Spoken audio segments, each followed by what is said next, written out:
Accountex 2023, we are in day one and we're doing a series of interviews broadcasting live to YouTube and LinkedIn and on the Accounting Influencers podcast. I'm thrilled to have with me today something of a celebrity.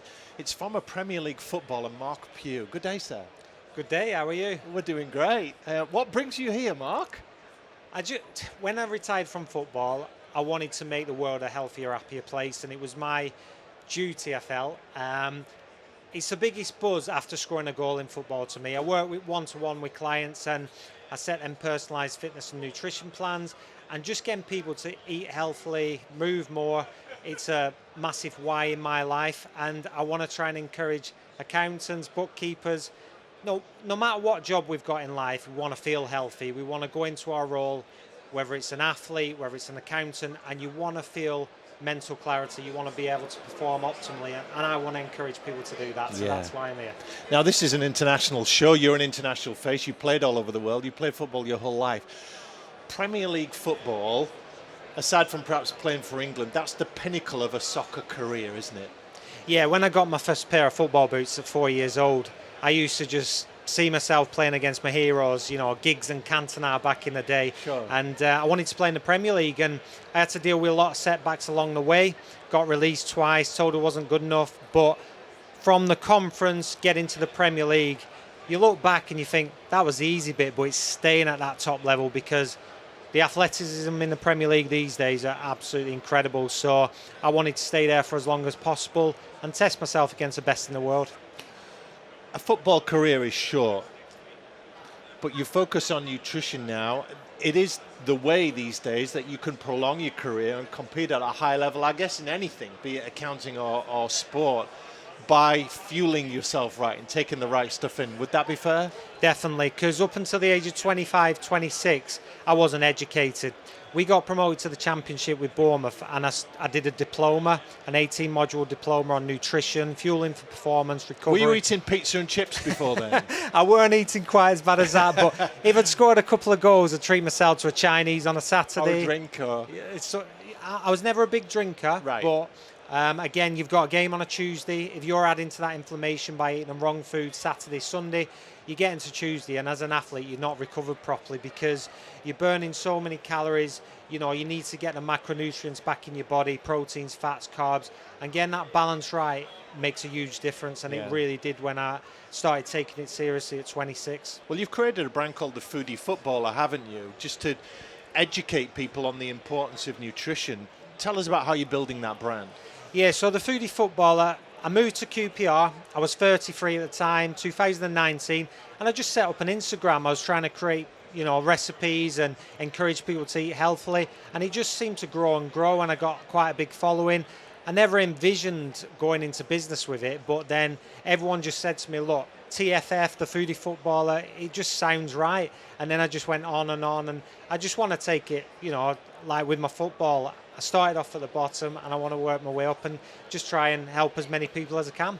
And when you're in football at the professional level like that, how much do they talk about life after football?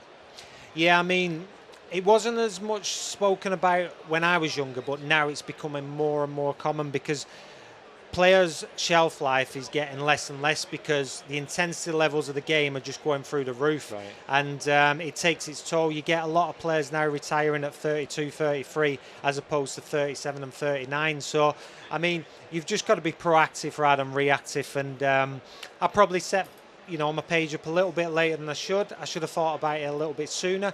But at the end of the day, I'm happy. I'm enjoying what I'm doing, and that's the main thing. Yeah, well, you've got to rediscover something to keep you going because they say you're a long time retired, don't they? You are. You've always got to have your why in life, and like I mentioned and I touched on earlier, scoring a goal is one of the best feelings after having your kids and getting married.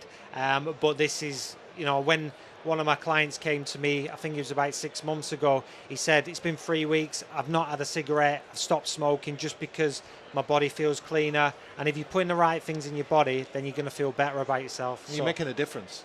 Trying to make a difference in the world, yeah. Now, our audience, Marc, will be wondering why Accountex, why accountants, why bookkeepers? This is a message that could apply to everyone in the world and to all kinds of businesses and sectors and industries. accountants are special, are they somehow? So if you're an accountant and you're going into an office in front of a computer, meeting a client, whatever it may be, you want to have that proper mental clarity. You want to feel energized, just so you can, get your sale, get your client. And if you're doing that, then you'll feel so much better about yourself. If you're putting the right fuel in your body, breakfast, as everyone says, it's the most important meal of the day. If we're having a high sugar breakfast, then we're going to get a blood sugar spike and we're going to crash later on. This is where we want to eat the right food, sustain that energy throughout the day, and especially as an accountant, a bookkeeper, whoever it may be, when you're behind the desk, you want that mental clarity and you want your concentration levels to be on point, and what we put in our body fuels us for that day. Yeah, and it's not just about the food, is it? Because you talk about a Premier League mindset, and we hear a lot these days about mental resilience, the ability to cope with stress and pressure.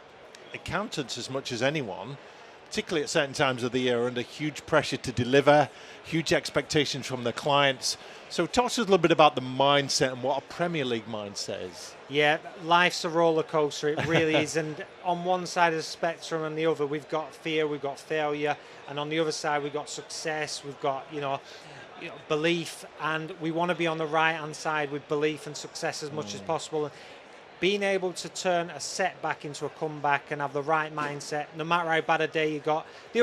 Yesterday, actually, funnily enough, I was driving and I got a flat tyre, and I was just thinking to myself, oh, that's a right pain. But on the other hand, I thought, I've got Accountex tomorrow, I've got to travel to London, it could have happened tomorrow. So trying to shift that mindset of turning a negative into a positive is a massive, massive tool to have. And it didn't just come natural to me. I had to work on it continuously. I had a lot of setbacks. So I'm just trying to inspire others just to really focus on what they do on a day-to-day basis, whether it's affirmations, whether it's writing down your goals, whatever it may be, just to get your mindset into that perfect frame of mind to attack your day. Yeah, and just like there are different kinds of footballers, there are different kinds of managers, players will need a different kind of approach from the manager. Like, I was the kind of guy in the gym where I'd need some Sergeant Major type saying, Rob Brown, give me another 50 push-ups, you piece of dirt.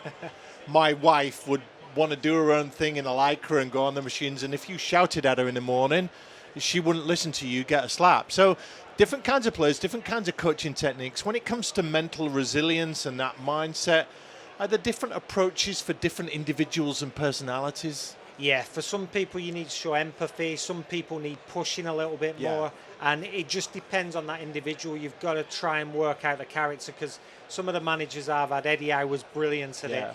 He knew who to put an arm round. He knew I needed a bit of a rollicking, to be honest. I've had a few rows at half time with him. I was that type of character. I need G'ing up. But you're spot on. Some people just need that arm round the shoulder. Tell them they're great, you're going in the right direction. Just improve the small percentages and it'll make all the difference for sure.